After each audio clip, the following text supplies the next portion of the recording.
Hello friends, welcome back to my channel Unfiltered Aru. So today we will discuss about some grammar locks because जब हम कोई नई language सीख रहे होते हैं तो हमें कुछ चीज़ें क्लियर नहीं होती कि ये डार्क बनेगा या लाइट बनेगा या अपवर्ड डायरेक्शन बनेगा या डाउनवर्ड डायरेक्शन में बनेगा। तो मैं सिंपलेस्ट वे में आप लोगों को समझाने की कोशिश करूँगी। अगर आपको कोई भी क्वेरी हो तो आप मेरे को कमेंट सेक्शन में बता देना and let's start with the video. तो हमारा पहला ग्रामर लॉग है ए और एन। ए और एन को हम डॉट से रिप्रेजेंट करते हैं बट लाइन से ऊपर, ऐसे करके, ठीक है।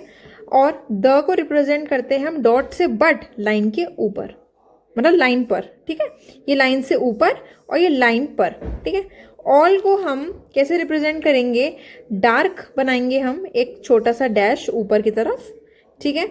टू और टू को हम बनाएंगे डार्क, ठीक है, नीचे लाइन पर ऐसे करके, ठीक है।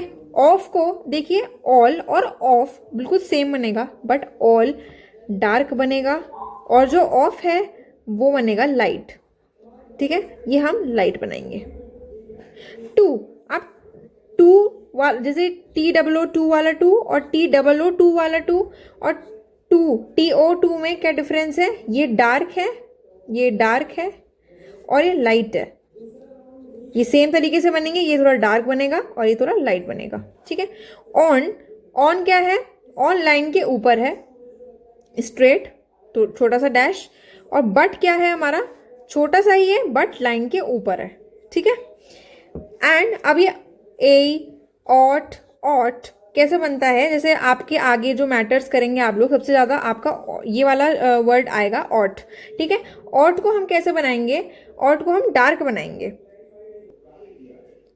तो एंड का डार्क, जैसे हम एंड बनाते हैं, अभी मैं आपको बताऊंगी कि एंड भी इस तरीके से बनेगा बट ये डार्क बनेगा, जैसे ये डार्क बनेगा और जो एंड बनाएंगे हम वो लाइट बनेगा, ठीक है। हु कैसे बनेगा? हु हमारा नीचे बनेगा डाउनवर्ड डायरेक्शन में और लाइट बनेगा, सॉरी ये जो हु है वो डार्क बनेगा और जो शुड है वही डाउनवर्ड डायरेक्शन में लाइट बनेगा। इसका कंफ्यूजन होता है, इसकी प्रैक्टिस हमें एक लाइन में बहुत बार करनी है। A an, the, all, to, of, to, on, but, a, ought, who and should की, क्योंकि आगे यही बेसिस होते हैं जिसमें हम आगे जो मैटर लिखेंगे हम आगे कॉम्प्लेक्स वर्ड्स तो बना लेते हैं। कई बार क्या होता है, हमारी यही जो छोटे छोटे ग्रामर लॉग्स हैं वो छूट जाते हैं, इससे हमारा बहुत सारा एरर बन जाता है। तो इस पर अभी हम फोकस करेंगे और इसे हम हर लाइन में अच्छे से प्रैक्टिस करेंगे। इसमें कोई कन्फ्यूजन हो तो आप मुझे कमेंट सेक्शन में बता सकते हो और बाकी सब मैंने आपको बता दिया है।